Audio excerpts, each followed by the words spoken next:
La magia de las montañas alargó la vida de esta cofradía templaria por más de 700 años.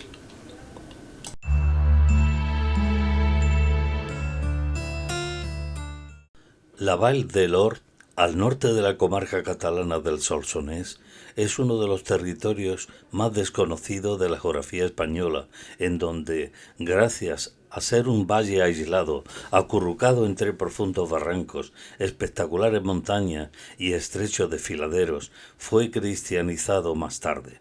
Las primeras referencias históricas se remontan al siglo IX, cuando era costumbre en estos apartados rincones del Prepirineo catalán que la gente eligiese a los párrocos y estos, a su vez, al abad del monasterio.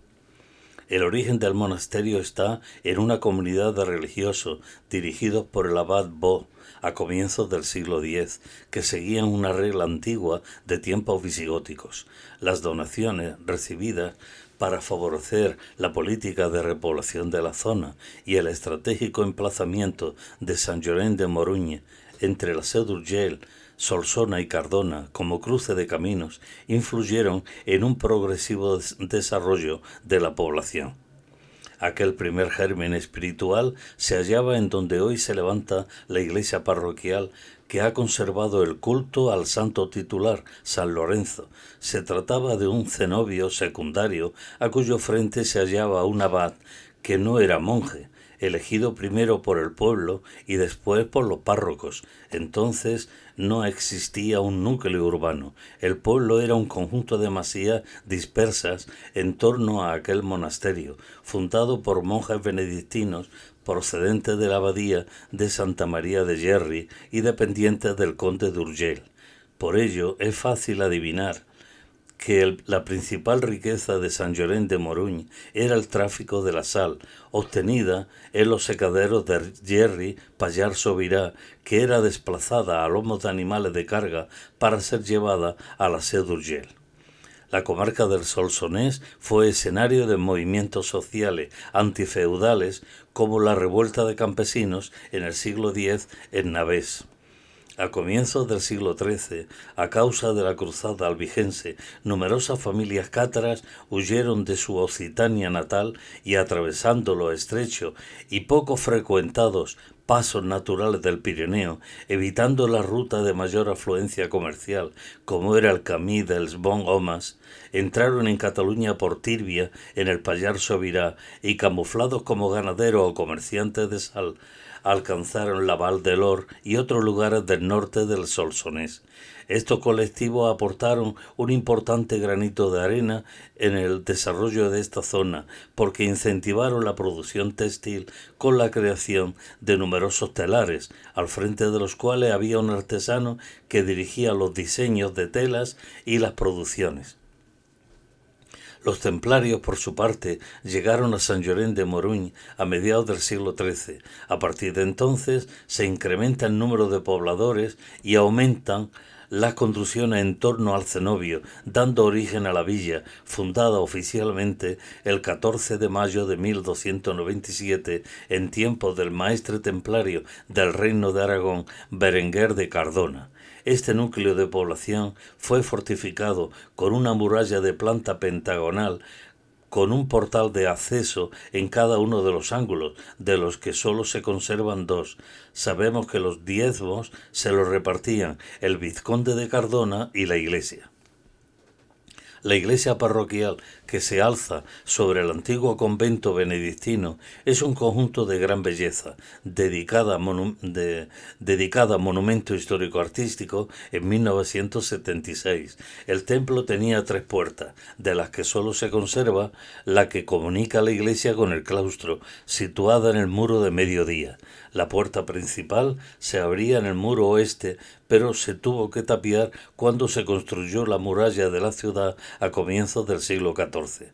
La orientación del templo es de 110 grados aproximadamente, con posibles efectos lumínicos solares en el solsticio de verano. En el interior de la iglesia, ocupando el lado de la epístola y en el centro de un artístico retablo del siglo XVIII, domina la escena la imagen de la Mare de Déu del Cols, la cual, según la leyenda, fue hallada por un pastorcillo sobre una colina, de ahí el nombre de la Virgen, quien no dudó en entregársela a los monjes del cercano cenobio de San Llorenç. A la mañana siguiente se organizó una procesión devota por la gente del pueblo al lugar del hallazgo, encabezada por los monjes, y estos trasladaron a la imagen, siendo colocada en el camarín que actualmente preside. La Virgen es de madera, está sentada en un trono bajo que le llega a la altura de la cintura. Su mano derecha tiene una posición semicerrada, lo cual es aprovechado para colocarle un ramo de flores o un tiesto con su correspondiente flor. Sobre su rodilla izquierda sostiene al niño Jesús. Este, con su mano derecha, bendice al pueblo, mientras que su mano izquierda la apoya sobre su propia rodilla del mismo lado. Las miradas de ambos se dirigen al pueblo, y los rostros son de un color moreno, casi negro. La Virgen viste túnica dorada con dibujos en la propia escultura y manto de color azul con cenefa dorada y calza zapatos puntiagudos de color oro. El niño viste túnica de color dorado, va descalzo y, al igual que su madre, lleva corona postiza. Por tradición, a esta Virgen negra se la reza para pedir por la lluvia benefactora que calme la sed de la gente y riegue las tierras de cultivo. Pero lo sorprendente es que, en torno a esta milagrera imagen, a finales del siglo XIII, se creó una cofradía que contó con numerosas e importantes vinculaciones en toda la comarca del Solsonés, como hemos podido comprobar en los archivos conservados en la casa de la cofradía, que se encuentra muy próxima a la iglesia parroquial. Esta entidad benéfico-social de naturaleza laica es muy probable que estuviera relacionada con los templarios, dado que una de sus principales actividades era la de prestar dinero a muy bajo interés, muy inferior al de las comunidades judías de la Cataluña bajo medieval. Pero con la caída en desgracia del Temple, la cofradía de la Mare de Déu del Cols tuvo que adaptarse a los nuevos poderes y fue con fecha de 25 de mayo de 1323 cuando esta entidad llamada Santa Congregación, regida por 4 prohombres que serían denominados luego priores, que se renovaban cada 2 años por mitades entre los mercaderes y artesanos de la villa, se registra oficialmente en los documentos. Siguiendo el espíritu templario, pero por caballeros que tuvieron que actuar de forma clandestina, la gente de estos valles, agradecidas a la Virgen por los milagros que obraba en los sectores más humildes y desfavorecidos, no dudaba en hacer donaciones cuando no solicitaban préstamos para las tareas agrarias o ganaderas. De este modo, en el primer balance de cuentas realizado con fecha 15 de abril de 1343, leemos que en las arcas de la cofradía había un saldo positivo de 3.059 sueldos y 3 reales de plata, cantidad que se destinó de la siguiente forma: 343 sueldos para socorrer a las casas de los necesitados, 350 para fabricar un hospital y 6 sueldos y 3 reales de plata para la inserción en la sociedad de los presos. Los administradores o priores laicos que regían la cofradía se quedaban con el resto. El duque de Cardona, que fue protector de la cofradía, pidió que las celebraciones se trasladaran del 24 de marzo, festividad de la Encarnación, al 15 de agosto, día de la Asunción de la Virgen. Las armas de los Cardona aparecían en los retablos y estandartes de la cofradía, y el sello con el cual se firmaban los documentos, el coil, en principio un sol y más tarde montes, con el cardo de los Cardona. Eran cofrades todos los habitantes de Sant Llorenç de Morunys y demás pueblos de la comarca del Solsonés. La cofradía adquirió propiedades, ayudó a crear empresas, prestó dinero a bajísimo interés, fundó beneficios y construyó edificios.